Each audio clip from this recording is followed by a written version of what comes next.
Hi everybody, my name is Roger and welcome to my channel Rogers Reads, and this is part 3 of my March wrap-up. So the next book I want to talk about is Twice Dead, which is the first installment in a new series called The Necromancer's Song. And yes, this story is about necromancers. So the story follows our main character, Naya, a native trade merchant's daughter who is from the country of Telmere. And she's on her first trade mission into the country of Celamore. On the way to meet her client, she's murdered in an alleyway and later brought back to life as a wraith by a necromancer. After her resurrection, she learns from the Telmerian embassy that she was brought back to life in order to spy on Celamore. Now, it's worth mentioning at this point that Telmere is morally opposed to necromancy, and because of this, Telmere and Celamore are bitter enemies on the brink of war. There's not a lot of trust between these two countries.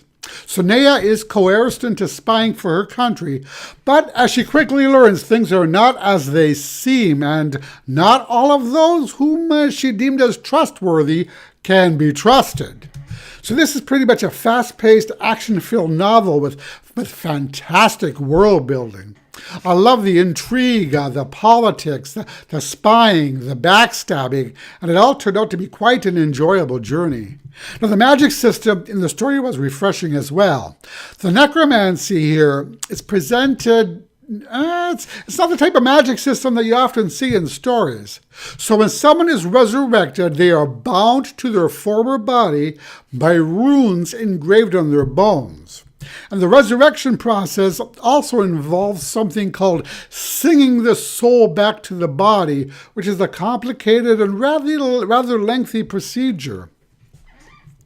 I found this magic system not only unique, but truly fascinating, and perhaps just a tad creepy.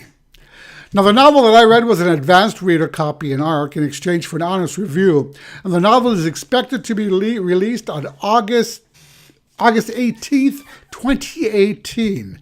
So if you find the idea of spies and necromancers intriguing, you may want to mark your calendars for the release of this book. I also read The City of Bones this month by Cassandra Clare, which is the first book in the Mortal Instruments series. Yes, I know, I'm really late to the game with this one. I actually read the first 1 or 2 books in this series several years ago, but somehow the series got put aside and I never continued it. I know I liked the books, though, because I ended up buying the whole series, but I never just gotten around to read it. So since I didn't remember how the first 2 books went, I thought I'd start from the beginning.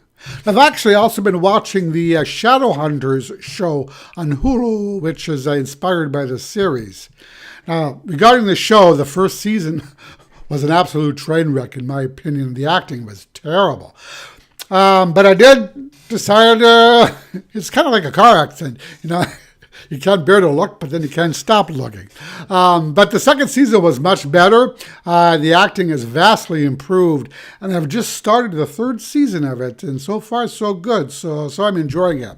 Now, if you're unfamiliar with the series, it follows our main character, Clare Frey, who one day learns that there's such things as vampires, werewolves, warlocks, fairies, and demons, and that she is related to a long line of shadow hunters, beings who were originally the result of an angel mating with a human.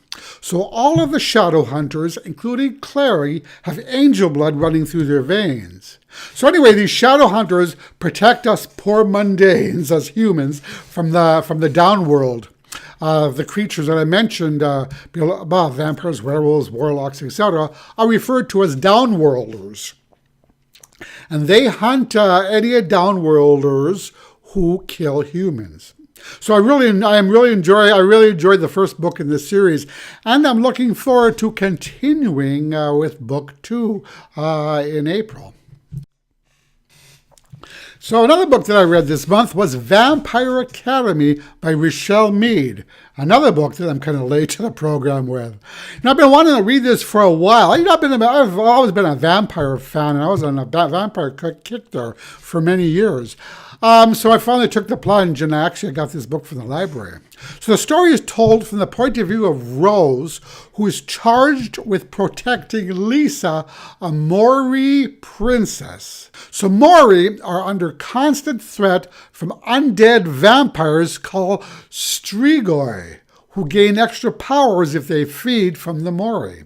Thus, each Mori is under protection of a guardian, and the guardians are trained to protect their Moris. So anyway, this book takes place at St. Vladimir's Academy, which is a school for vampire royalty and their guardians-to-be. And we learn about the dangers right within the walls of the academy. As it turns out, Lisa, the vampire that Rose is protecting, also has some extra special powers that would endanger her should anyone else find out about them. We also learn that there is an extremely high price to pay for using these powers. So I'm not sure whether I'm going to continue with this series. I mean, it was good and all, but I'm not sure if I'm invested enough with the characters. Maybe I'll pick up the next one and see how it goes. You know, the book was a pretty fast read, and it did keep me turning the page. In fact, I think I read it in like 2 sittings. So maybe I will continue on with the next one. Another book I read in March was called The Dangerous Art of Blending In by Angelo Surmelis. Now, I didn't know too much about this book going in, and it turned out to be completely different than what I thought it'd be about. So the story follows 17-year-old Evan Pano, the son of 2 Greek immigrants, and the story mainly revolves about Evan's relationship with his mother. Now, I'll say that there is something seriously wrong with her. She is both verbally and physically abusive to Evan, and as the story progresses, her abuse escalates. So some parts of this book were especially difficult to read because of it. I have to say that, in spite of this fact, I loved this book, though it was a tough one to get through. Now, I found my heart breaking for Evan as he tried to hang in there and to figure out who he could trust through all of this. So the story is heart-wrenching, but it's also beautiful. Evan does come out shining at the end, thanks to the love and support of a boy he's especially fond of. You know, it's not very often that you see stories of abuse at the hands of a mother with the meek father sitting by and doing nothing to come to the child's aid. Usually we see the drunken, abusive stepfather trope. So it was refreshing to see a different, unique take on this. I'll probably do a more in-depth review of this book on this channel in the coming days because it was a really good book and an important book, I think. It's a book about a darker subject matter, though, so it's probably not recommended for more sensitive readers, as there are excessive physical and verbal child abuse triggers, as well as homophobia.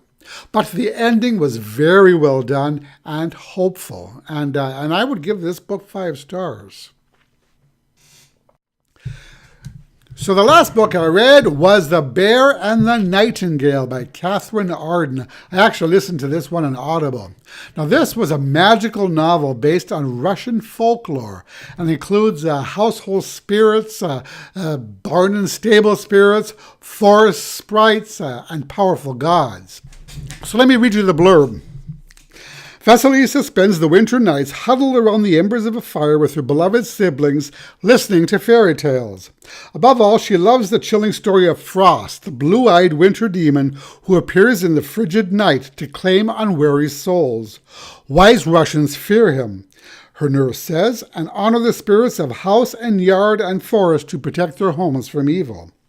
After Vasilisa's mother dies, her father goes to Moscow and brings home a new wife.